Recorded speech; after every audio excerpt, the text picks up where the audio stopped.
Bismillahirrahmanirrahim. Assalamualaikum warahmatullahi wabarakatuh.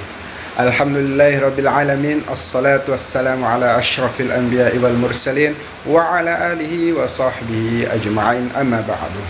Alhamdulillah, kita panjatkan puja-puji syukur kita kepada Allah Subhanahu wa taala sehingga kita bisa berjumpa kembali di channel ini. Pada kesempatan ini saya mengajak sahabat-sahabat semua untuk mendengarkan isi tausiah dari guru-guru kita yang insya Allah banyak ilmu, hikmah dan manfaat yang bisa kita terapkan di kehidupan kita sehari-hari. Penasaran bagaimana isi tausiah guru-guru kita? Mari kita simak bersama-sama. Selamat mendengarkan. Bismillahirrahmanirrahim. Assalamualaikum warahmatullahi wabarakatuh. Alhamdulillah, Allahumma sholli ala Sayyidina Muhammad wa ala ali Sayyidina Muhammad. Tema kita malam ini, hikmah tersembunyi di balik musibah. Allahumma alimna ma yanfa'una wa anfa'na bima 'allamtana innaka antal alimul hakim. Rabbi shrah li sadri wa yassir li amri wahlul 'uqdatam min lisani yafqahu qawli. Pertama, Al-Baqarah 216. Al-Baqarah 216. A'udzubillahi minasyaitonir rajim. Wa 'asa an takrahu syai'an wa huwa khairul lakum. Boleh jadi kamu benci sesuatu wa huwa khairul lakum, padahal sesuatu itu baik bagi kamu. Boleh jadi kamu tidak suka sesuatu, tapi sebetulnya sesuatu itu baik bagi kamu. Kamu tidak suka jahe karena rasanya tidak manis, tapi jahe itu baik bagi kamu. Kamu tidak suka kunyit, tapi kunyit itu baik bagi kamu sebagai obat asam lambung. Sebaliknya kamu suka gula, tapi gula itu tidak baik bagi kamu karena penyebab diabetes. Lebih kurang makna sederhananya begitu. Ayat ini ceritanya tentang perang. Kutiba alaikumul qitalu wa huwa kurhul lakum. Kamu diwajibkan berperang, kamu tidak suka. Lalu kata Allah, wa asa an takrahu syai'an, boleh jadi kamu benci sesuatu, wa huwa khairul lakum, padahal itu baik bagi kamu. Walaupun kronologis ayat ini asbabun nuzulnya adalah tentang kewajiban berperang, lalu kemudian kaum muslimin sebagian tidak suka karena takut mati, takut patah, takut luka, takut tinggal anak istri. Lalu Allah katakan di situ banyak kebaikannya. Diuji kesabaran, diuji berstrategi, diuji mempertahankan tanah air, dan lain sebagainya. Walaupun ayat ini khusus tentang itu, tapi maknanya secara umum. Begitu juga dalam kehidupan kita. Berapa banyak kita ketika mengalami sesuatu sangat benci, sangat tidak suka itu terjadi. Tapi setelah hari berganti, pekan, bulan, tahun, baru kita paham. Tapi kita bisa paham itu setelah melewati fase itu. Atau kita sedang bangun tengah malam, kita renung. Oh, ini hikmahnya ternyata. Coba kalau kemarin begini. Saya yakin setiap kita punya pengalaman pribadi tentang banyak hal yang kita sebenarnya tidak suka ketika itu terjadi. Tapi di balik itu ada hikmah-hikmah yang luar biasa. Ini secara umum. Al-Baqarah 216.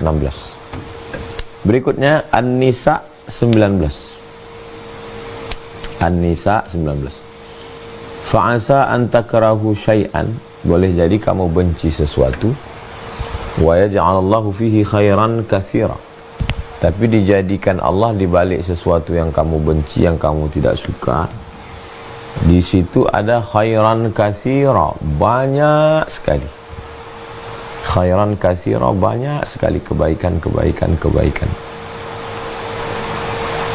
Yang kalau kita pahami dengan kacamata emosi, kita marah. Kita merasa Tuhan tidak adil.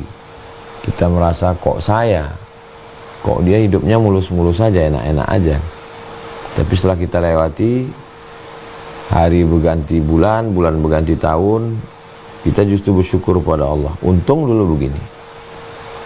Nah, maka ada istilah orang kita, untung aja kalau kemarin nggak begini. Nah, jadi Allah kasih, Allah berikan di situ, tapi memandangnya mesti dengan pandangan kacamata hikmah.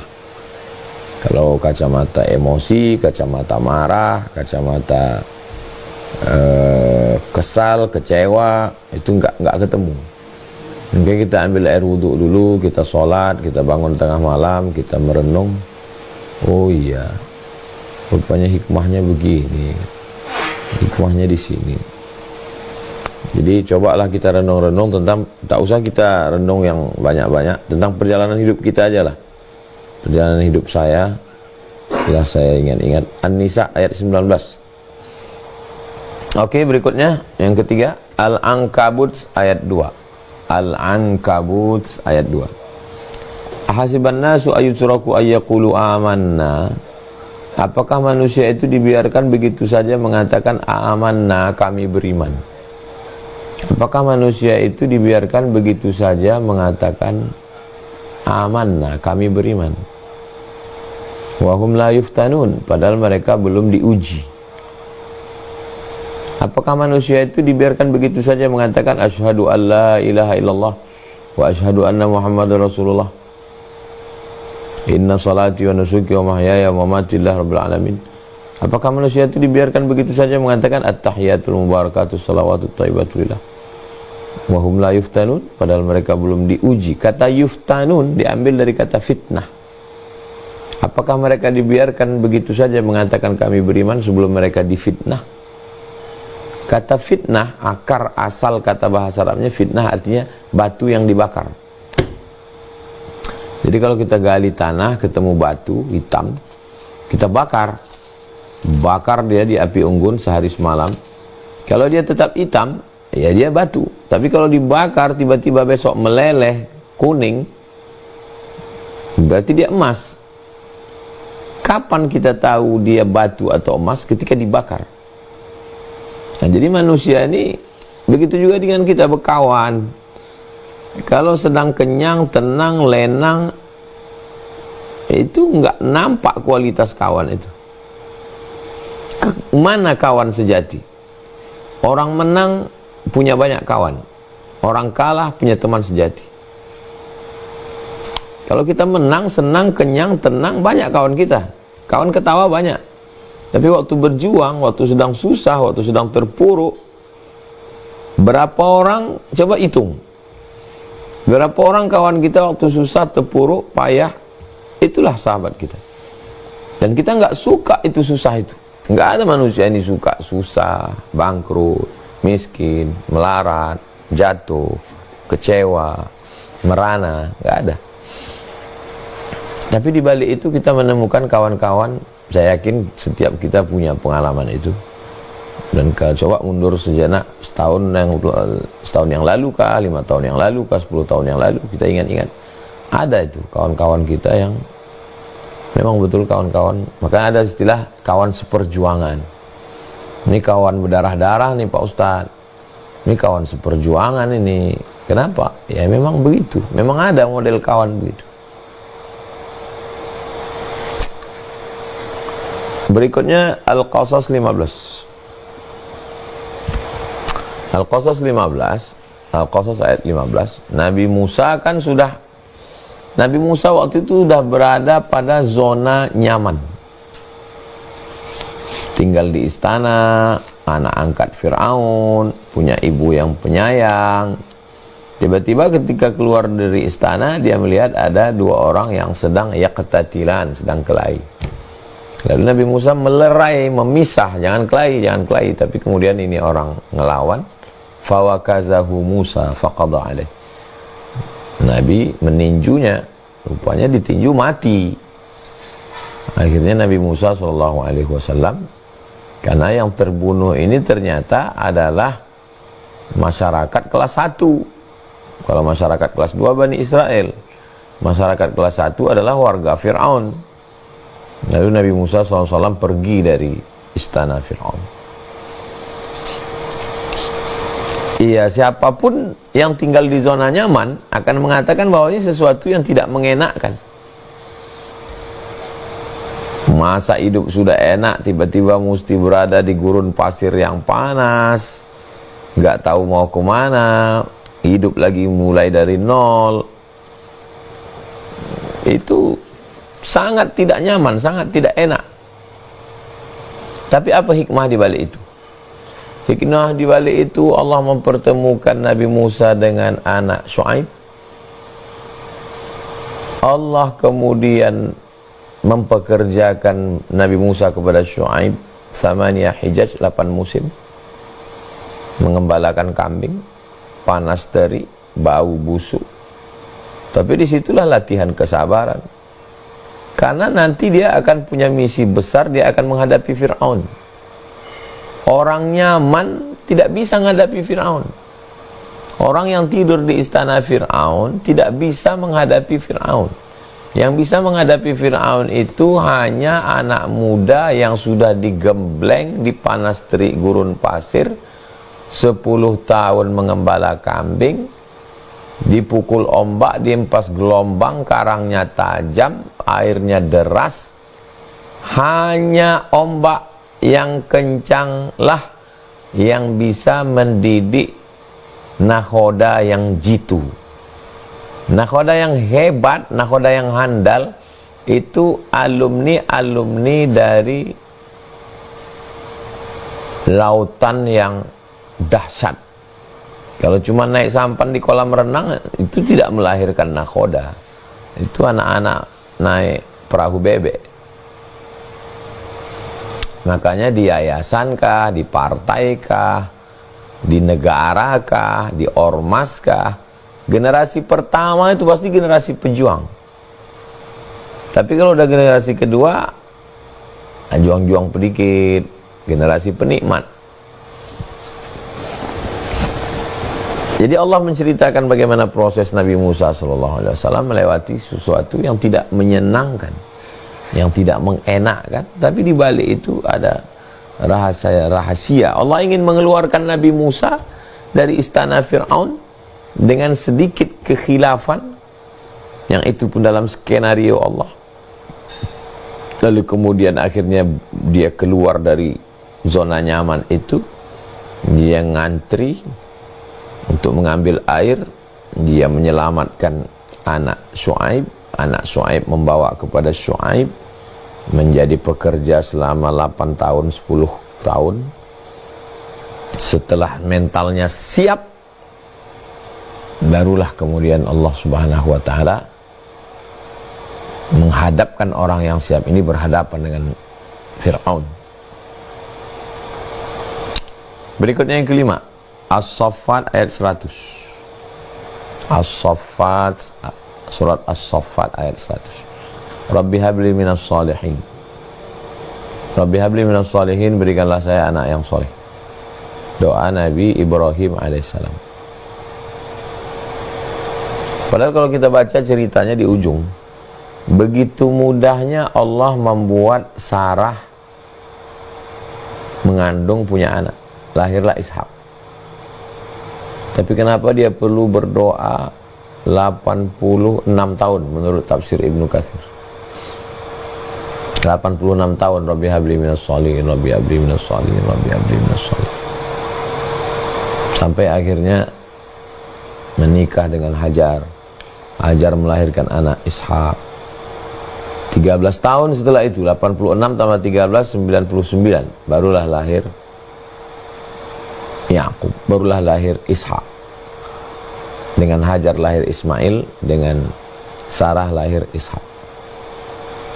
Kenapa mesti menunggu 13 tahun? Kenapa mesti menunggu nikah dulu dengan Hajar? Kan bisa aja nikah dengan Sarah langsung lahir anak. Ya itu kan garis finishnya. Itu kan garis finishnya. Menikah dengan Sarah, lahir anak, selesai. Allah buat tidak punya anak, menikah dengan Hajar. Hajar melahirkan Ismail. 13 tahun setelah itu lahir Ishak. Kesabaran Ibrahim, kesabaran Sarah, kesabaran Hajar, kesabaran Ismail. Hampir semua perjalanan itu tidak mengenakkan. Rabbi habli minas sholihin tidak mengenakkan. Kemudian ketika sudah lahir mesti dipisahkan jauh dari Palestina ke Makkah, tidak mengenakan. Kemudian setelah anak ini remaja disuruh disembelih, tidak mengenakan. Jadi kalau kita baca kisah nabi-nabi itu, hampir semuanya kisah tentang orang yang berhadapan dengan perjalanan hidup yang tidak mengenakan, tidak menyenangkan. Cobalah tunjukkan ke saya, cobalah kita cari bersama ayat-ayat yang cerita tentang, karena sesuatu yang kita pun kalau ngobrol sama orang, selalu kita tanya dia, coba kau ceritakan tentang perjuangan hidupmu. Saya pergi ke Lampung, ketemu dengan Pak Haji, umur 83 tahun. Gimana perjuangan Pak Haji dulu merantau meninggalkan kampung halaman? Nggak pernah saya ketemu sama orang, coba ceritakan enak-enaknya. Bagi kita enak-enak itu yang nggak enak untuk diceritakan. Memang banyak hal dalam hidup ini tidak bisa difahami orang kalau dia tidak mengalami. Lam ya'rif man lam yadhuq, kata Syed Qutb dalam tafsir fi zilalil Quran. Tidak tahu kalau nggak pernah merasakan. Gimana kita mau menceritakan tentang asam pedas baung campur tempoyak kalau orang nggak pernah? Ya kayak durian, tapi durian busuk, durian asam, payah menceritakannya itu. Tapi bagi kita yang pernah mengalami kesulitan, kepayahan, kepahitan hidup, oh ya, itu ternyata yang Ustaz maksud. Berikutnya yang keenam, An-Nisa ayat 57. An-Nisa ayat 57. Wa ma qataluhu, mereka tidak membunuhnya. Wa ma salabuhu, mereka tidak menyalibnya. Walakin syubbiha lahum, tapi ada orang lain yang diserupakan wajahnya dengan Nabi Isa alaihissalam. Dia adalah Yahuza atau Yudas Iskariot. Kenapa mesti berbelit-belit jelimet begitu? Namanya ujian itu begitu. Kalau ujian anak TK 1+1, kalau ujian anak SMP mulai pakai rumus. Kalau ujian S3 jurusan matematik, itu udah berat itu. Ya kenapa enggak simpel-simpel aja ya? Kenapa mesti payah ya Pak Ustadz? Itu berarti anak TK terjebak di tubuh yang dewasa. Kalau istilah Syekh Muhammad Al-Ghazali namanya mantik tufuli. Mantik itu logika, tufuli anak kecil. Logika anak kecil. Yang ngomong orang dewasa. Ini kok payah kali, ini kok ribet kali, ini kok jelimet, Tuhan itu kok jelimet. Sama lah seperti anak TK, ini kok payah, sedikit-sedikit nangis. Sami itu payah ngambil mainan, nangis. Nggak dapat ini, nangis. Itu. Jadi kita ini sebetulnya tidak dewasa. Tidak dewasa sesuai umur. Umur nambah terus, 20, 30, 40. Tapi secara pemikiran, secara spiritual, kita tidak dewasa, kita masih anak-anak. Nah, proses pendewasaannya itu ya dengan hal yang tidak menyenangkan. Emas itu disaring dari pasir, dari lumpur, disiram merkuri, baru dapat emas. Setelah itu dibakar, baru jadi emas batangan. Habis itu dipukul, dicetak, diukir, dipahat, digrenda, di kertas pasir, barulah dia jadi. Kursi jati, kayu jati, dipotong, dijemur, dipahat, diukir, dibentuk, disakiti. Sekarang kalau mau mendapatkan kayu gaharu, gaharu yang normal, gaharu yang tidak normal, cobalah tulis di YouTube itu proses mendapatkan gaharu. Ditanam pohon gaharu itu, dipaku, dimasukkan besi panas, ingin mendapatkan kualitas. Tidak ada satupun yang tidak berproses. Semua yang instan itu akan Apapun namanya yang instan maka disebut dengan karbitan. Kenapa pisang ini nggak manis ya? Kenapa menggumpal-gumpal dalam? Oh, karbitan. Tidak melewati proses. Kawan-kawan kita yang hobi mancing itu, nyewa kapalnya, nyewa sampannya, naik motor dari rumah ke pinggir sampan, musim kemarau, jalan kaki lagi dari tempat parkir mobil ke tengah laut, bau panas-panas, pulang malam, kena nyamuk. Kalau mau dapat ikan, pergi ke pasar dapat ikan, selesai. Kenapa? Kenapa dia mesti melewati? Karena bagi dia adventure, petualangannya itu, bukan masalah ikannya itu.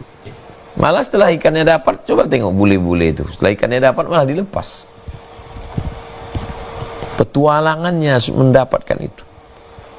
Begitu juga hidup ini. Nabi Isa itu hidupnya belum lahir ibunya sudah difitnah. Setelah lahir ibunya difitnah lagi. Setelah diangkat terus. Rata-rata yang ulul azmi, Ibrahim, Musa, Nuh, Isa, Sayyidina Muhammad SAW, terberat. Yang ujian hidupnya biasa-biasa aja, ya biasa-biasa aja.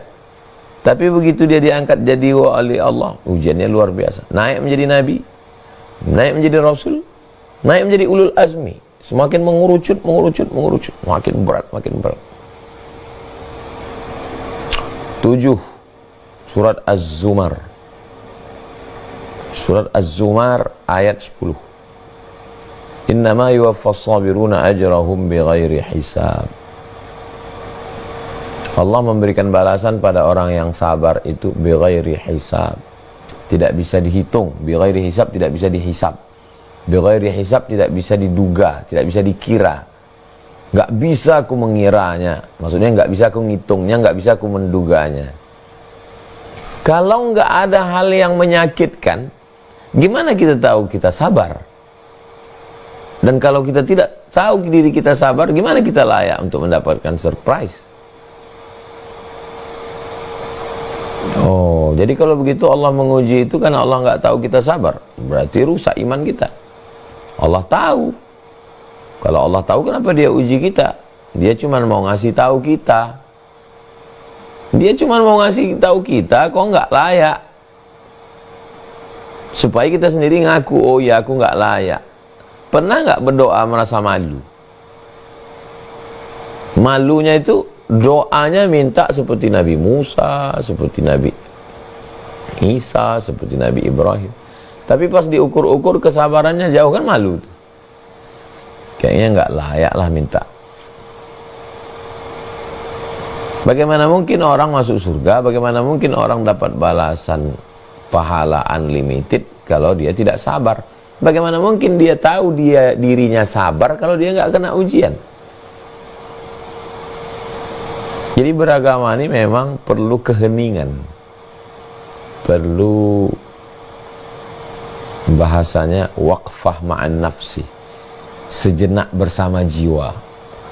Boleh juga ini ada acara dialog namanya sejenak bersama jiwa. Karena kita udah terlalu banyak sejenak sama handphone, sejenak sama laptop, sejenak sama scroll-scroll, tapi kita lupa untuk duduk sejenak bersama jiwa. Mengajak jiwa itu berdialog. Kamu ini sabar apa enggak? Kamu ini layak enggak masuk surga? Berikutnya yang ke-8, Al-Anbiya 83. Al-Anbiya 80, surat Al-Anbiya 83. Anni masaniyad durru, aku kena penyakit. Anni, aku, masaniyad durru, kena penyakit. Masaniyad durru, kena sesuatu yang memudaratkan, enggak enak. Dur, darar, mudarat. Aku kena sesuatu. Wa anta arhamur rahimin, engkau adalah maha penyayang di antara yang tersayang. Engkau adalah paling sayang di antara yang penyayang. Coba kita lihat. menyebut nama ujiannya dia malu. Ya Allah, aku ini kena penyakit. Penyakitnya sakit kulit, enggak. Umum aja. Aku ini kena sesuatu yang enggak mengenakkan. Kita kalau mau minjam duit sama orang dan kita segan sama orang itu kita ngomongnya enggak jelas. Aku datang mau minjam duit 10.000. Itu. Tapi kalau kita segan kali, kebetulan anak saya ini lagi mau ujian dan gurunya tidak bisa menerima dia kalau nggak bayar uang semester. Begitulah suasana. Ini ceritanya tentang Nabi Ayub ini. Surat Al-Anbiya 83 ini tentang Nabi Ayub. Apa yang menimpa dia pun dia tidak sebutkan secara eksplisit. Dan untuk menyebut nama Allah, padahal kalau mau to the point, aku sakit ya Allah. Atau mau to the point lagi, sembuhkan aku ya Allah. Isfini ya Allah. Sembuhkan aku ya Allah. Enggak ada kalimat itu keluar dari mulutnya. Dia cuma bilang, kata massa artinya sentuh. Aku disentuh sesuatu yang tak mengenakkan. Dan engkau adalah yang paling penyayang di antara yang penyayang. Itu kalimat Nabi Ayub itu lembut sekali. Padahal penyakit yang dia alami sakit sekali. Rumahnya hancur, anaknya meninggal, kebunnya hilang, ternaknya mati, sakit kulit, orang benci. Yang tinggal sama dia cuma Rahmah sendiri, istrinya Rahmah, perempuan yang penuh kasih sayang. Makanya doa untuk orang yang menikah itu selalu Allahumma arham bainahuma kama rahimta baina Ayyub wa Rahmah. Buatlah mereka berkasih sayang sebagaimana sayangnya Ayub dan Rahmah. Di tengah, biasanya kita kalau terlalu susah kita emosi. Di tengah kesulitan, kesusahan, kepayahan, kepahitan itu, disitulah Nabi Ayub mengatakan, Rabbi anni massaniyad durru, aku disentuh, aku dijamah, aku terkena sesuatu yang tidak mengenakkan ya Allah. Dan engkau adalah yang maha penyayang di antara yang penyayang. Dan dia berdoa itu pun karena Rahmah udah gak tahan. Berdoalah Ayub, aku udah gak tahan lagi, kata Rahmah. Dan Allah menyembuhkannya. Urkut birijlika, tumitmu engkau injakkan ke tanah, keluar air mughtasalun baridun, yang dipakai untuk mandi air sejuk, sehat, dikembalikan Allah semuanya. Jadi kalau kita membaca Al-Quran sebenarnya kita sedang menonton peristiwa yang lebih menyakitkan dari kita, yang lebih mengerikan dari kita, supaya kita hidup ini kalau nggak kita banding-bandingkan. Ada orang mengatakan jangan banding-bandingkan hidup kita. Kalau kita sedang diuji, kita mesti banding-bandingkan. Kalau kita nggak bandingkan, kita nggak tahu perasaan kita lah yang paling parah. Kita mesti bandingkan. Oh, ternyata aku ini belum ada apa-apanya kalau dibandingkan Nabi Ibrahim. Kalau sama Nabi Musa belum ada apa-apanya. Kalau dibandingkan dengan Maryam belum ada apa-apanya. Kalau dibandingkan dengan Nabi Isa belum ada apa-apanya. Apalagi dengan Nabi Muhammad SAW. Mereka ibadahnya banyak, statusnya hebat, ujiannya aja begitu. Apalagi aku. Datanglah sabar kita, datanglah ridho kita, datang tawakal kita. Minta disertasi itu, ilham, itu yang coklat.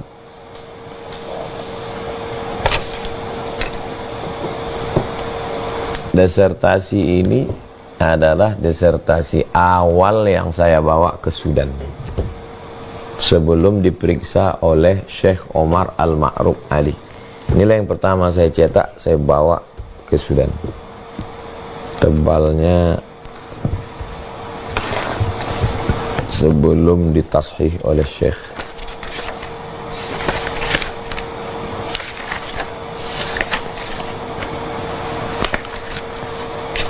618 halaman. Kapan Ustadz nulis ini? Ustadz kan sibuk ceramah. Iya, saya terdaftar di Sudan November 2017. November 2017. Saya terdaftar S3 di Sudan. Tapi saya nggak pernah nulis karena sibuk ceramah pagi, dan kita untuk fokus nulis itu nggak bisa nulis cicil nggak bisa, otak kita nggak seperti itu cara kerjanya, dia mesti fokus gitu. Tanggal 11 April 2019 11 April 2019 di rumah Kiai Abdul Rashid saya ketemu dengan Pak Prabowo tanggal 11 April. Tanggal 12 saya menghilang dari peredaran karena serangan medsos segala macam. Saya tinggal di panti asuhan di Jakarta, ada satu panti asuhan. Saya tinggal di satu kamar. Kerja saya di kamar itu cuman sholat, makan, nulis. Sholat, makan, nulis. Sholat, makan, nulis. Terus saya mulai menulis. Dari tanggal 11 tuh, tanggal 12 itulah saya nulis. 12, 13, 14, 15, 16, 17 atau 18 itu Pilpres 2019. Sudah selesai semua, TPS tutup tanggal 12, tanggal 17, 18 April 2019 saya keluar. Saya kira masalah sudah selesai. Ternyata tidak sesimpel itu, nggak sesimpel yang kita bayangkan. Intel itu di mana-mana, di depan. Ini kantor tempat saya, di depan itu ada masjid. Itu dipoto sama kawan. Nah, tengok tuh. Intel tuh nggak pulang-pulang mengawasi itu. Ustadz sebaiknya handphone Ustadz dibuang karena handphone Ustadz disadap. Buang sama handphonenya. Sama nomornya sekali. Beli nomor baru, handphone baru. Akhirnya lama saya tidak pakai handphone sama sekali. Hikmahnya, kalau saya pakai handphone saya nggak fokus. Jadwal ceramah semuanya off, delete, tidak ada handphone, no WhatsApp, no medsos, kerja hanya sholat, makan, nulis, sholat, makan, nulis, sholat, makan, nulis. April, Mei, Juni, Juli. Semua referensi yang selama ini dikirim kawan-kawan. Seandainya ini kalau mundur lagi ke belakang. Seandainya peristiwa itu tidak terjadi, bagi orang yang nggak paham, Ustadz PNS, Ustadz hilang, Ustadz nggak dapat apa-apa, Ustadz dibully orang, Ustadz. Bagi saya sangat-sangat bersyukur kepada Allah Subhanahu Wa Taala. Kalau mundur ke belakang, kalau saya tidak mengalami kesulitan, kepahitan, kepayahan yang tersulit saya rasa dalam hidup itu, barang ini tak jadi. Kalau ini tidak jadi, saya tidak akan pernah sidang di Sudan. Akhirnya Desember 2020 saya disidang di Universitas Omdurman Islamic University. Naik beritanya cum laude. Setelah itu Universitas Sultan Syarif Ali memberikan saya profesor. Mana mungkin Sultan Syarif Ali ngasih profesor kalau saya LCMA? Ingin juga doktor, tapi nggak sempat nulis. Mau nulis nggak bisa, tapi ingin doktor. Akhirnya gimana? Ya pastilah. Ujung-ujungnya kan pasti honoris causa. Mau nulis nggak sempat. Mau nulis S3 nggak sempat, tapi ingin doktor, mau dipanggil doktor, ya ujung-ujungnya honoris causa. Allah menyelamatkan saya tidak honoris causa, saya nulis, disidangkan. Berlanjutlah terus. Jadi Allah Subhanahu Wa Taala Memang yang paling berat 2019 April, dari mulai Maret 18 Maret 2019 mak meninggal. Tempat bergantung, tempat minta doa, tempat ngasih semangat, Maret sudah tumbang. April fitnah pilpres. April. Oh, itu udah nggak selesai-selesai itu. April, Mei, Juni, Juli ke Sudan. Ke Sudan nggak ada pesawat yang mau masuk ke Sudan itu. Satu-satunya pesawat yang mau masuk ke Sudan hanya Uni Emirat nggak masuk lagi, Etihad nggak masuk lagi, Saudi nggak masuk. Saya sampai mendarat di airport itu udah sepi airport. Hanya satu pesawat transit di Addis Ababa, Ethiopia Airlines. Ethiopia Airlines. Sampai di sana internet nggak ada. Karena pemerintah menghilangkan internet, karena dengan internet orang tukar berita untuk ajak unjuk rasa. Jadi orang unjuk rasa nulis di dinding-dinding, kita unjuk rasa tanggal sekian. Memang minta ampun. Maret, April, Mei, Juni, Juli. Juli itu pun periksa. Alhamdulillah kayaknya lapang. Pas dicek sama pegawai pasca sarjana, dia lihat, kamu daftar tahun berapa Abdul Somad? 2019 saya bilang. 2019. Sekarang kamu daftar 2017 saya daftar. Sekarang 2019. Iya, tapi kamu daftar itu November. Sekarang Juli. Syarat untuk sidang mesti 2 tahun. Kamu baru 1,5 tahun. Sekarang Juli, Agustus, September, Oktober, November. Kurang 4 bulan lagi kalau mau sidang. Balik lagi ke Indonesia. Bukan senang mau pula bolak-balik dari Sudan ke Indonesia. Sampai ke Indonesia bulan akhir Juli. Agustus fitnah lagi. Saya dilaporkan 5 laporan di Mabes.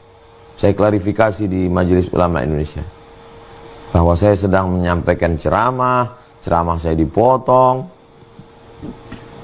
dan lain-lain, dan seterusnya. Akhirnya bulan Desember saya berangkat lagi. 11 Desember 2019 saya sampai di Sudan. Akhirnya saya sidang tanggal 24, sehari menjelang hari Natal. Sangat saya paham Allah buat saya mengalami kesulitan, kesusahan, kepayahan itu supaya apa? Supaya saya jadi ustadz. Orang ngadu ke saya. Orang mengadukan kesulitan, kepayahan hidupnya ke saya. Dan ketika saya ngomong tentang kepayahan saya, oh ternyata ujian saya ini belum ada apa-apanya ya Ustadz ya. Sering saya. Nah, orang ngadu ke saya. Saya biarkan cerita. Orang kalau cerita ke kita, biarkan aja. Biarkan cerita, udah selesai, baru kita kasih tahu. Aku dulu begini-begini.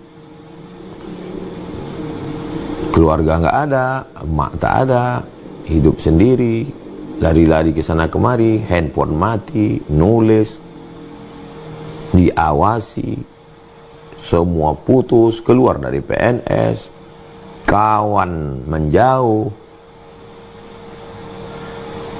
Nah, jadi judul malam ini memang bagi saya memang saya mesti menyampaikannya. Kalau orang yang tak mengalami, tak layak dia untuk menyampaikan. Yang terakhir ditutup dengan hadis Sahih Bukhari dan Muslim. Ma yusibul muslim min nasabin wala wasabin wala hammin wala huznin wala adha wala ghammin. Sakit badan, sakit pikiran, susah hati, lelah, letih, sedih, gundah gulana, galau, hatta syaukah yushakuha, sampai duri yang menusuk tapak kaki, illa kafarallahu biha min khatayah. Itu hanya cara Allah untuk membersihkan dari dosa-dosa. Assalamualaikum Ustadz. Waalaikumsalam warahmatullahi wabarakatuh. Izin bertanya, kadang kita bisa ikhlas saat diuji, tapi kadang tidak bisa, terasa sakit, terasa sedih, walaupun itu sudah berjalan 3-4 bulan Ustadz. Apakah itu tanda bahwa kita tidak lolos saat diuji? Kemudian yang kedua, apa bedanya ujian dengan azab Ustadz? Terima kasih.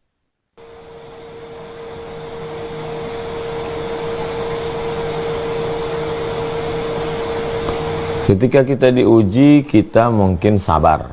Kita tidak menarik-narik rambut, tidak memukul-mukul pipi, tidak mencaci maki, tidak sumpah serapah. Artinya kita sabar. Tapi rasa sakit kecewa dalam hati kita ada. Apakah sakit kecewa yang ada dalam hati itu menunjukkan kita tidak beriman, tidak ridho, tidak ikhlas?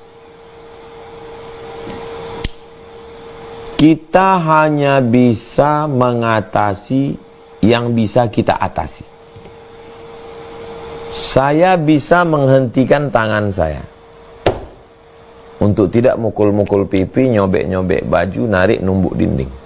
Saya hanya bisa menghentikan mulut saya untuk tidak sumpah serapah, nyaci maki Tuhan, nyaci maki orang. Tapi saya tidak bisa menghentikan bisikan hati dan pikiran saya. Makanya orang selalu mengajak untuk bersemedi, untuk macam-macam lah. Itu sebenarnya cara untuk menghentikan bisikan hati dan pikiran. Nah, dalam Islam bagaimana cara menghentikan bisikan hati dan pikiran itu? Kalaulah dulu ini, kalaulah ini, kalau. Menghentikan kalau itu dengan zikir. Makanya Buya Hamka baca Quran. Terus membaca Quran untuk menghentikan itu. Karena ketika kita alihkan dia, kita tidak bisa menghentikan dia selama kita masih hidup, selama kita masih sehat, selama jantung masih berdetak, selama nafas masih berembus. Kita nggak bisa menghentikan hati dan pikiran, itu nggak bisa. Kecuali kita mati atau gila. Kita hanya bisa mengalihkannya. Mengalihkannya ke baca Quran. Makanya ketika Pak B.J. Habibie pergi ke psikiater, baca biografinya, dokter, psikolog, dokter nyuruhnya untuk menulis. Saya mencoba menganalisa, merenung, kenapa dokter nyuruhnya menulis? Karena dengan menulis, kita sedang mengalihkan kerja hati dan pikiran, kita fokus ke menulis. Karena kalau dia nggak nulis, dia akan terus, kenapa dia meninggal? Kenapa dia sakit? Kenapa dia meninggal? Kenapa nggak aku mati duluan? Kenapa? Jadi Buya Hamka mengalihkannya ke baca Quran. Orang-orang tarekat mengalihkannya ke zikir. Satu hari zikirnya 5.000 kali. Jadi ada orang melukis, ada orang membuat karya seni nyanyi, ada memahat. Itu sebetulnya mengalihkan. Saya menulis, mengalihkan. Karena kalau saya nggak nulis, saya akan marah, kecewa, benci, campur semua itu, sakit hati. Itu bisa depresi, bisa anxiety, bisa bunuh diri orang. Yang disebut sekarang dengan kesehatan mental. Jadi kalau bahwa ibu, saya, kita semua merasakan sakit, kecewa, itu cara mengalihkannya, kita alihkan dengan fokus ke yang lain. Apakah menulis, apakah berzikir, apakah baca Quran, sesuai dengan yang kita bisa. Lalu kemudian misalnya kita sakit nih, misal, bagaimana kita bisa membedakan bahwa sakit ini adalah ujian atau azab? Ada 4 kemungkinan. Bahwa sakit saya itu menghapus dosa saya, bahwa sakit saya itu mengangkat derajat saya, bahwa saya sudah mau masuk surga cuman amal saya kurang, lalu dibuat Allah saya mengalami sesuatu yang tidak menyenangkan supaya saya dapat pahala sabar itulah nanti untuk nombok cukup syarat bahwa Allah mau ngasih saya satu level maqam namanya ridha level tertinggi, lebih tinggi dari surga. Penghuni surga pun minta ridha. Maka doa kita, Allahumma inna nas'aluka ridhaka. Ridha hanya diperoleh orang yang ridha menerima takdir Allah. Misal saya sakit, apakah saya sakit ini karena menghapus dosa saya? Atau saya sakit ini mau mengangkat derajat saya? Atau saya sakit ini untuk mencukupkan amal saya supaya masuk surga? Atau sakit ini karena Allah ingin saya ridha? Enggak ada standarnya. Kalau sakitnya kanker berarti kutukan. Kalau sakit perut berarti enggak ada. Maka solusinya hanya husnuzon pada Allah. Bahwa saya ada silap, saya salah, saya dosa, saya banyak maksiat. Lalu Allah uji saya begini, berarti Allah ingin menghapuskan dosa saya. Berarti Allah sudah mencatatkan saya derajat tinggi. Berarti Allah sudah memasukkan nama saya sebagai penghuni surga, cuman amal saya kurang. Berarti Allah ingin saya ngasih saya ridho. Saya sedang dites. Jangan pesimis, jangan negatif, jangan suudzon, jangan negative thinking. Hubungan kita dengan Allah itu dua. Pertama husnuzon, yang kedua ridho. Husnuzon, apapun yang dikasih Allah kita husnuzon. Allah sayang sama kita. Allah mau menghapuskan dosa kita. Allah mau mengangkat derajat kita. Allah memperbaiki hidup kita. Demikian, Allahu a'lam.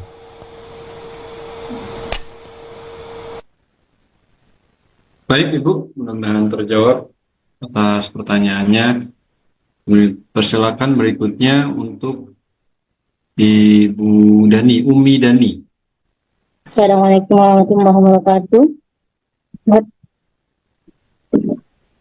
Saya pernah mendengar gini Ustaz, kalau kita meminta sesuatu dari Allah dan sesuatu yang kita minta itu dikabulkan di dunia, apakah di akhirat itu kita tidak akan mendapatkan lagi Ustaz? Terus yang kedua, ini Ustaz, saya pernah berdoa sama Allah kan, ini Ustaz, doa saya gini, jangan sibukkan saya dengan dunia, gitu. Terus saya, salah satunya gini Ustaz, dunia itu dengan HP. Jadi sekarang ini Ustaz, setiap saya HP dekat dengan HP gitu, kepala saya sakit Ustaz gitu. Jadi sekarang ini alhamdulillah tidak pernah itu candu. Makanya sekarang ini pun saya mengaji pakai HP suami. Begitu anak pun pakai HP suami juga gitu di rumah. Karena doa saya itu termasuk gimana Ustaz? Itu doa yang dikabulkan Allah atau memang penyakit itu yang dikirim Allah ke saya itu termasuk azab itu Ustaz itu. Karena sampai sekarang ini saya nggak bisa melihat HP lama-lama Ustaz. Termasuk anak saya itu juga seperti itu. Saya batasin gitu. Tolong penjelasan Ustaz. Assalamualaikum warahmatullahi wabarakatuh. Waalaikumsalam warahmatullahi wabarakatuh. Pertanyaan pertama, kalau kita minta sesuatu sudah dapat di dunia, apakah kita tidak dapat lagi di akhirat?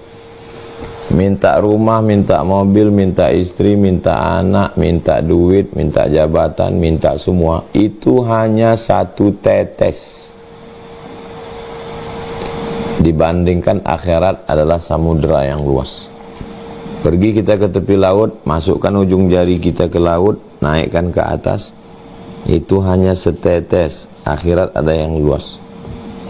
Jadi apapun yang kita dapatkan di dunia ini itu tidak ada apa-apanya dibandingkan yang disiapkan Allah di akhirat nanti.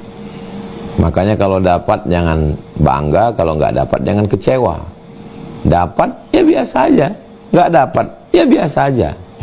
Man arafad dunya hanan alaih. Siapa yang kenal dunia, dunia ini kecil. Jadi kalau kita dapatlah kita semuanya. Macam Nabi Sulaiman lah kita. Jadi penguasa, jadi ulama, jadi nabi, jadi orang kaya.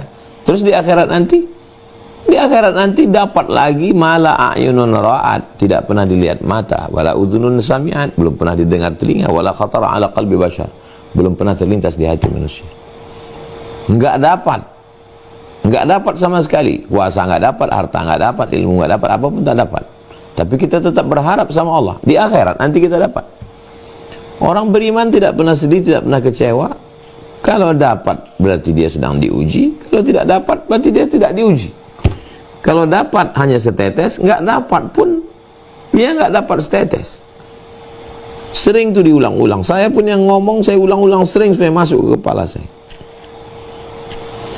Ya Allah, jangan jadikan saya sibuk dengan dunia. Pertanyaan kedua, jangan sibukkan saya dengan dunia. Lalu kemudian kalau menengok HP, kepala pusing. Saya ketemu dengan beberapa pejabat yang tidak punya HP. Jadi kalau dia mau nelpon orang, stop. Orang nelpon stopnya dia tidak pegang handphone sama sekali. Mohon maaf Pak Ustadz ya, saya nggak bisa dihubungi, saya nggak punya handphone sama sekali. Saya ketemu kiai yang nggak punya handphone, istrinya saja. Saya nggak bisa begitu karena saya mesti mengontrol postingan admin. Saya tidak bisa lepaskan ini 100% ke admin. Orang komplain ke saya, ini belum diposting Ustadz, ini minta izin kolaps, ini kemarin ini begini. Untuk mengontrol itu. Kalau seandainya bisa dilepas nih 100%, lebih nyaman lagi tidak pakai handphone. Jadi kalau ada bapak ibu yang tidak terlalu sibuk, tidak nyaman, nggak usah pakai handphone. Membuat sakit kepala. Kalau sakit kepala menengok handphone, apakah itu azab atau rahmat? Kalau untuk orang yang tidak terlalu banyak mesti berhubungan, berkomunikasi dengan handphone, memang baguslah tidak menggunakan. Kalaupun pakai handphone yang jadul, yang hanya sekedar komunikasi untuk nelpon. Jangan pula gara-gara itu kita susah untuk komunikasi dengan anak, istri dan lain-lain. Tapi kalau habis waktu kita untuk itu, dia bisa menjadi laknat. Benda bisa jadi rahmat, bisa jadi laknat. Mobil, motor, duit, emas, perak, jabatan, harta, ilmu bisa jadi rahmat, bisa jadi laknat. Saya selalu merenung, apakah yang saya terima saat ini jadi ustadz, jadi penceramah, itu bagi saya rahmat atau laknat? Kalau dengan ini saya dekat dengan Allah, dekat dengan keluarga, berarti rahmat. Tapi kalau dengan ini saya jadi angku, jadi saya sombong, bisa jadi laknat. Makanya ulama dalam kitab Ar-Risalah Al-Qushairiyah selalu mengatakan, mari merenung, berpikir. Seandainya masuk ke dalam hutan, lalu semua pucuk-pucuk kayu dan burung-burung di hutan itu mengucapkan salam, assalamu alaika ya wali Allah. Dalam kitab Ar-Risalah Al-Qushairiyah, assalamu alaika ya wali Allah. Terdengar daun-daun kayu dan burung-burung mengucapkan salam. Renung ke dalam hati, apakah dengan yang diberikan Allah itu justru menjadi ujub, aku adalah wali Allah, aku penghuni surga? Kalau ada perasaan begitu, berarti sedang terlaknat, maghrur, tertipu. Makanya Imam Asy-Syarani menulis Tanbihul Mughtarrin, peringatan bagi orang yang tertipu. Tapi kalau dengan itu muncul rasa sedih, takut kepada Allah, sedang diuji Allah. Nah, jadi kita semua coba merenung atas apa yang kita terima. Ini kira-kira mendekatkan saya pada Allah atau menjauhkan saya? Ini membuat saya lebih bersyukur atau menjadi kufur? Demikian, Allahu a'lam. Terima kasih Ustaz. Barakallah. Waalaikumsalam. Berikutnya Bapak Fajar Irawan dari Cirebon.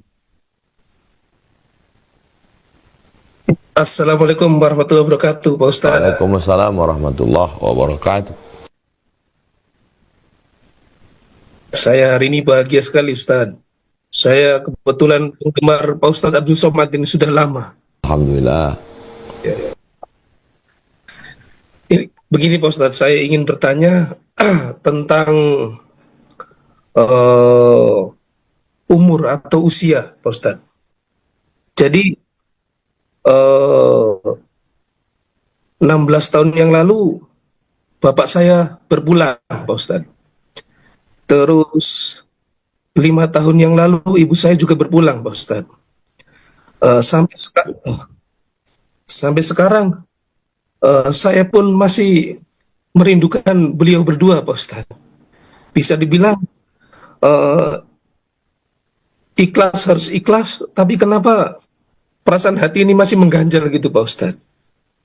Jadi bagaimana Pak Ustadz, menurut Pak Ustadz, supaya kita bisa sepenuhnya mengikhlaskan orang tua kita yang sudah dipanggil sama Allah yang Maha Kuasa itu, Ustadz? Itu saja, Ustadz. Terima kasih. Assalamualaikum warahmatullahi wabarakatuh. Waalaikumsalam warahmatullahi wabarakatuh. Yang pertama, Pak Fajar tanamkan dalam pikiran bahwa Allah sudah menuliskan takdir 50 alfasanah, 50.000 tahun qabla an yakhluqas samawati wal ard, sebelum Allah menciptakan langit dan bumi. Sebelum Allah menciptakan langit dan bumi 500.000 tahun, 50.000 tahun sebelum Allah menciptakan langit dan bumi, bahwa Allah mentakdirkan ayah dan ibu Pak Fajar bahwa mereka akan menghadap Allah pada hari itu, pada tanggal itu. Saya selalu mengulang-ulang itu dalam pikiran saya. Hai Abdul Somad, bahwa Allah sudah menakdirkan ayahmu, ibumu, emakmu kembali pada 11 Rajab 18 Maret 2019, dan takdir Allah itu rufi'atil aqlam, penanya sudah diangkat, wajaffatis suhub, kertasnya sudah kering. Saya yakinkan dalam pikiran saya berulang kali bahwa ini takdir Allah, kau tidak bisa merubahnya, kau hanya bisa menerimanya saja. Itu kunci pertama, iman kepada takdir Allah. Yang kedua, bahwa saya sayang, aku sayang dengan ayah dan emakku, tapi Allah jauh lebih sayang. Pak Fajar sayang dengan almarhum bapak, dengan ibu, tapi Allah jauh lebih sayang. Sesayang-sayangnya Pak Fajar paling ngasih belanja, belikan mobil, buatkan rumah, bawa jalan-jalan, tapi Allah menempatkan mereka di tempat Allahumma ja'al quburahum rawdatan min riyadil jinan, satu taman dari taman-taman surga. Tanamkan itu dalam pikiran saya, aku sayang tapi Allah lebih sayang. Yang tadi letaknya di pikiran bahwa Allah sudah mentakdirkan. Yang kedua, sayang letaknya di hati. Yang ketiga, yang di mulut. Mulut selalu membaca Al-Fatihah. Setiap ingat baca Al-Fatihah. Ingat sekali baca sekali, baca. Ingat 2 kali baca 2 kali. Saya sampai hari ini setiap ingat, saya sedang ceramah, nampak ibu-ibu menggendong anak kecil. Berarti begitulah dulu makku waktu menggendong aku kecil, waktu dia nengok Maulid Nabi Isra Mi'raj, mengayun anak orang, baca marhaban, barzanji. Begitu ingat, langsung bacakan Al-Fatihah. Begitu ingat, langsung bacakan Al-Fatihah. Amalan fikiran, amalan hati, amalan mulut. Amalan fikiran, yakini bahwa ini takdir Allah. Amalan hati, Allah lebih sayang. Amalan mulut, segera Al-Fatihah, sholawat, zikir, baca Yasin, dan lain sebagainya. Saya yang ngomong, saya yang ceramah ini, menceramahi Pak Fajar dan jamaah yang lain, kita semua. Apakah bekas di hati saya lebih kecil daripada bekas di hati Pak Fajar? Wallahu a'lam bishawab. Gak tahu. Apakah rasa rindu saya, rasa sayang saya yang berbekas di hati saya, yang mestinya dalam ceramah saya kita mesti ikhlas, kita ridho, kita hilangkan, ternyata pas dicek di dalam hati saya sebesar duit logam, di dalam hati Pak Fajar sebesar ujung rambut, sebesar sawi. Berarti sebenarnya Pak Fajar jauh lebih berhasil daripada saya. Saya baru berteori. Nggak bisa, kita hanya mengatur yang bisa kita atur. Ada banyak hal yang tidak bisa kita atur. Salah satunya adalah perasaan kita. Kita hanya bisa menasehati dia. Hai perasaanku, Allah lebih sayang. Hai perasaanku, ini takdir. Hai hatiku. Makanya ada ungkapan orang, berdamai dengan diri, menenangkan diri. Itu maksudnya, itu maksud kalimat-kalimat mereka itu yang mengatakan kita mesti berdamai dengan diri kita bisa menenang. Masya Allah, sangat luar biasa tausiah yang disampaikan oleh guru kita. Sahabat-sahabat yang beriman, tetaplah di channel ini, karena tausiah belum selesai. Masih banyak hal-hal yang sangat luar biasa yang akan disampaikan guru kita. Penasaran? Mari kita sama-sama mendengarkan. Yang di dalam kita sedang itu sebetulnya. Nah, dalam Islam cara-caranya itu ya dengan membaca Quran, memahami Quran, menekankan maknanya dalam pikiran, ke dalam hati, ke dalam lisan, ke dalam perbuatan. Saya alihkan rasa dalam hati itu, saya alihkan ke buat yayasan, buat sekolah gratis 25 orang. Saya alihkan ke situ dia, supaya nggak terlalu fokus. Karena kalau terlalu fokus, ingat, hati kita itu jadi rusak, kecewa, sakit hati. Kita hanya bisa mengalihkannya ke kegiatan-kegiatan yang lebih positif. Begitu lebih kurang Pak Fajar di Cirebon. Baik, alhamdulillah. Terjawab ya Bapak Fajar. Baik, Bapak Ibu, sebelum lanjut ke penanya yang lain, saya izin bertanya Ustadz, berkaitan dengan musibah ini kan seringkali identiknya kita misalnya kehilangan sesuatu gitu Ustadz ya, kehilangan harta, kehilangan orang yang dicintai, kehilangan jabatan dan lain-lain gitu ya. Saya pernah dapat ungkapan bahwa musibah terbesarnya seorang mukmin itu justru bukan itu, tapi ketika Allah cabut tuh rasa nikmat untuk ibadah. Nah, yang pengen saya tanyakan tuh apa tandanya Ustaz bahwa Allah tuh ngasih musibah berupa cabut kenikmatan ibadah itu Ustaz? Orang sebelum azan udah ke masjid, wudu, kita mau azan, mau orang sholat, mau apa, nggak ada peduli. Walaupun ustadz, walaupun orang yang suka pengajian. Jadi kalau ada perasaan begitu, kita mesti cepat introspeksi diri, muhasabah. Ini jangan-jangan aku udah kena ini. Khatamallahu ala qulubihim, hati terkunci, wa ala sam'ihim, telinga tersumbat, wa ala absarihim, mata tertutup. Berawal semuanya dari hati. Udah nggak ada rasa, hilang rasa, mati rasa. Orang yang kerja di rumah makan, dia sudah kehilangan rasa. Dia nggak makan rendang, nggak makan gulai, nggak makan. Malah makannya dengan kerupuk. Kenapa? Dia udah hilang rasa. Jangan sampai kita yang udah ngaji kehilangan rasa dengan agama ini. Makanya mukti dipaksa-paksakan. Alah bisa karena biasa. Paksa-paksakan ke masjid, paksa-paksakan berjamaah, paksa-paksakan baca Quran, paksa-paksakan berzikir. Berawal dari keterpaksaan, lama-lama menjadi kebutuhan, lama-lama menjadi ketergantungan, lama-lama menjadi kenikmatan. Kalau tidak dilewati proses itu, apalagi dengan dunia yang sekarang, azan lah, sholat lah, TV jalan juga, handphone jalan juga, hari berganti pekan berganti bulan berganti tahun, mati, hilang, habis, sia-sia. Jadi azab yang paling mengerikan itu adalah ketika Allah mengunci hati, ketika kita kehilangan rasa. Orang kena COVID itu udah nggak tercium lagi aroma parfum, makanan yang enak, yang pedas, yang lemak, yang lezat udah hilang, kehilangan rasa. Dan yang paling mengerikan adalah kehilangan rasa hati. Nggak kasihan nengok anak yatim, nggak lagi ada rasa peduli. Mau ulama datang, mau habib, mau ustadz, mau tuan guru, udah rata aja udah dunia ini, udah mati rasa. Saya paksa-paksakan untuk datang ke pengajian, datang ulama, datang. Saya paksa-paksakan untuk mencium tangan ulama, walaupun mereka menarik tangannya.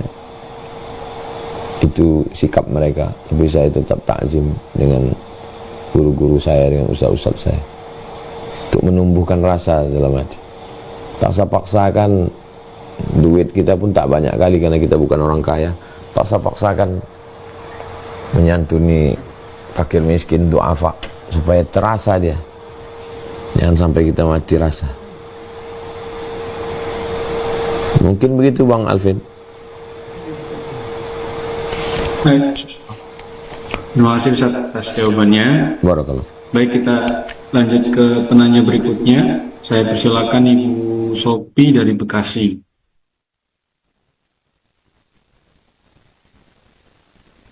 Assalamualaikum warahmatullahi wabarakatuh. Waalaikumsalam warahmatullahi wabarakatuh. Ustadz, langsung aja nih ya. Saya kan dikasih cobaan apa namanya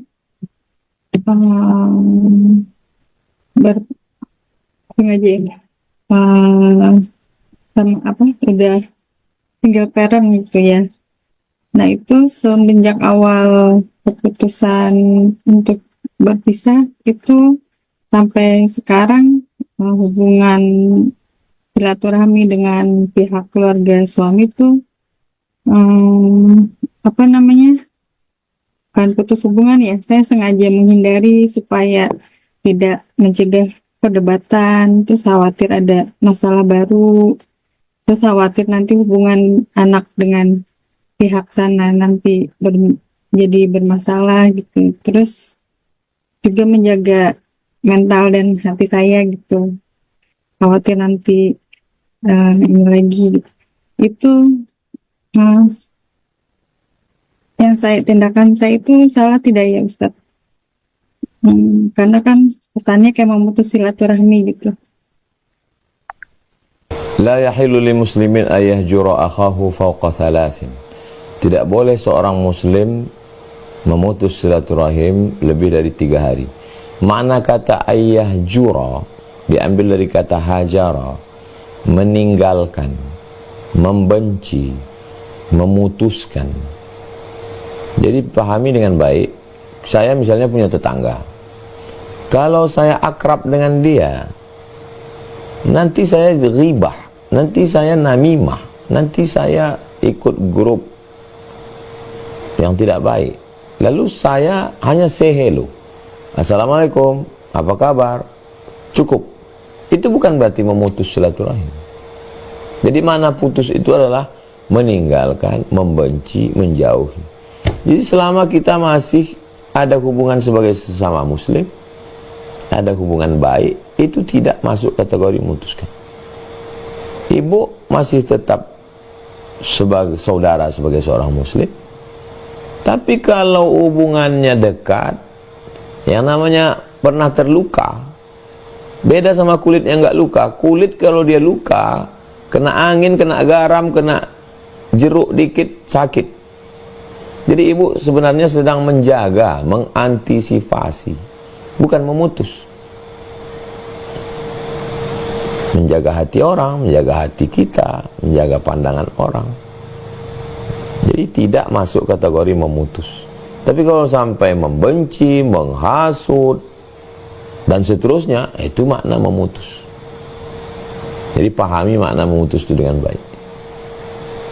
Tidak hanya dalam konteks kehidupan ibu secara umum, tapi kita ini semua. Ada beberapa orang yang kita tidak terlalu akrab, karena kalau kita akrab merusak kita. Di grup-grup kita mungkin kita nggak komen, tapi kita nggak putus. Karena kalau kita terlalu aktif di situ, nggak ada positifnya, nggak ada nilai baiknya. Apa positifnya? Apa baiknya? Memangnya kita bisa mempengaruhi orang, bisa membuat dia menjadi lebih baik? Kan tidak. Kalau ada mudarat, ada manfaat. Saya selalu mengambil keputusan itu, ambil kertas, saya garis 2, saya buat positif, negatif. Apa positifnya? Negatif, negatif, negatif, negatif. Iya. Darul mafasid muqaddam ala jalbil masalih. Menurut kaedahnya, kalau ada positif, ada negatif, menolak mudarat, menolak negatif lebih diutamakan daripada mengambil yang positif. Jadi selama kita masih bersaudara sebagai muslim, say hello, Assalamualaikum, cukup. Lebih daripada itu akan menimbulkan mudarat. Demikian, wallahu a'lam bishawab.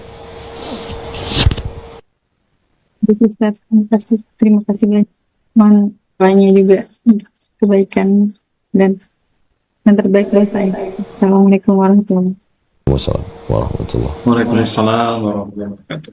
Baik, insyaallah, alhamdulillah sudah jam 9 lewat 20 menit di jam saya, Bapak Ibu. Sebelum nanti kita mendengarkan closing statement dari guru kita atas materi pada malam hari ini, saya izin menyampaikan Bapak Ibu, untuk teman-teman Bapak Ibu semuanya jemaah yang ada di Lombok, insyaallah kita akan ada kajian eksklusif, tanya UAS eksklusif yang insyaallah akan dilaksanakan di Hotel Raya Lombok. Bapak Ibu bisa ikut dengan cara daftarnya di tanyauas.id/Lombok. tanyauas.id/Lombok. Ya, kita akan laksanakan di Hotel Lombok Raya Mataram, Bapak Ibu. Nah, linknya kami izin bagikan di kolom chat. Ya, itu linknya, Bapak Ibu. Sudah saya bagikan. Di sini ada Ada akad belajarnya. Untuk tiket masuk senilai Rp75.000, Bapak Ibu. Ini insya Allah dana yang terhimpun akan dialokasikan untuk salah satunya pembangunan Pondok Pesantren Az-Zahra di Riau dan untuk operasional siar acara. Bapak Ibu bisa daftar dengan cara mengisi form yang ada di halaman tersebut. tanyauas.id/Lombok. Ya, ini terbatas harga tiket Rp75.000 ini terbatas untuk 200 orang pertama. Tafadhol, silakan yang warga Lombok yang ingin belajar bersama guru kita. Baik, Ustadz, mungkin ada closing statement atau kalimat penutup berkaitan dengan materi pada malam hari ini dan juga ditutup dengan doa bersama. Tafadhol, Ustadz. Enak tidak enak, suka benci, itu pandangan kita. Itu pandangan kita. Dalam pandangan Allah, semua yang Dia kasih ke kita baik. Saya ulang sekali lagi. Enak tidak enak, senang susah, kecewa bahagia. Itu dalam pandangan kita. Dalam pandangan Allah, semua yang aku kasih ke kamu baik. Ketika berbeda pandangan kita dengan pandangan Allah, disitulah muncul kecewa, sakit hati, tidak adil. Jadi apa yang bisa kita lakukan? Menyatukan pandangan kita dengan pandangan Allah. Ya Allah, jadikan aku memandang semua yang kau berikan ini baik.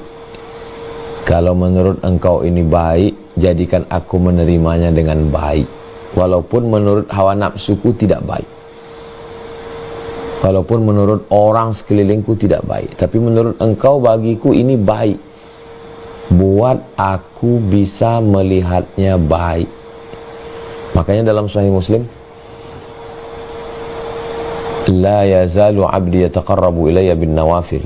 Hamba-hambaku yang melaksanakan ibadah sunat mendekatkan diri kepadaku hatta uhibbah, sampai aku mencintainya. Fa idza ahbabtuhu, kalau aku sudah mencintainya, maka dia akan memandang dengan pandanganku. Kalau sudah memandang dengan pandangan Allah, maka saat itu kita tidak lagi ada yang tak baik, karena pandangan kita sudah sama dengan pandangan Allah. Allah melihat semua yang Dia kasih ke kita itu baik. Gimana membahasakannya? Saya pribadi, diri saya, kesakitan, kesulitan, kepahian yang saya hadapi itu saya nggak suka. nggak siap saya menerimanya. Bagi saya itu nggak enak, bagi saya nggak enak itu. Kenapa saya menganggap itu nggak enak? Karena saya melihat itu dengan diri saya, dengan kacamata saya, dengan pandangan hawa nafsu saya.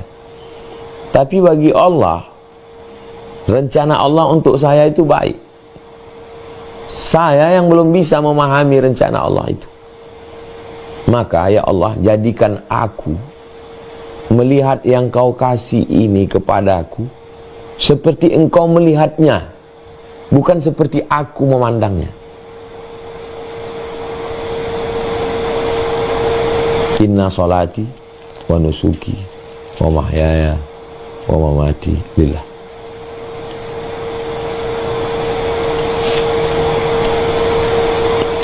Berproses. Allah akan menanamkan itu ke dalam hati kita lewat sholat kita, lewat zikir kita, lewat ngaji kita. Kalau semakin ngaji, semakin zikir, semakin ibadah, kita bisa memandang rencana Allah itu baik, bersyukurlah. Tapi kalau kita semakin ngelawan, semakin merasa Tuhan tidak adil, berarti ada sesuatu yang salah. Doakan juga saya supaya jangan hanya sekedar pandai ngomong, pandai ceramah, tapi juga saya bisa memahami rencana Allah untuk hidup saya, untuk keluarga saya, untuk kita semua. Ala hazinnya, semoga Allah selalu membimbing kita, selalu memandang semua yang Allah kasih ke kita baik. Al-Fatihah. Alhamdulillahirrabbilalamin. Demikian isi kajian yang disampaikan oleh guru kita. Semoga ilmu yang kita dengarkan menjadi ilmu yang bermanfaat, berkah, penuh hikmah, dan bisa kita terapkan di kehidupan kita sehari-hari. Amin ya rabbal alamin. Demikian yang bisa saya bagikan kepada sahabat-sahabat yang beriman. Semoga kita semua istiqomah dalam menjalankan perintah-perintah Allah. Wabillahi taufiq wal hidayah. Wassalamualaikum warahmatullahi wabarakatuh. Alhamdulillahirabbil alamin. Setelah kita mendengarkan kajian dari Ustadz kita, sekarang kita waktunya untuk menjalankan aktivitas kita sehari-hari. Semoga Allah senantiasa melimpahkan rezeki perlindungannya kepada kita semua. Dan saya ucapkan terima kasih sebesar-besarnya kepada sahabat-sahabat yang selalu mendukung channel ini. Semoga Allah memberikan balasan. Jazakallahu khairan katsira. Assalamualaikum warahmatullahi wabarakatuh.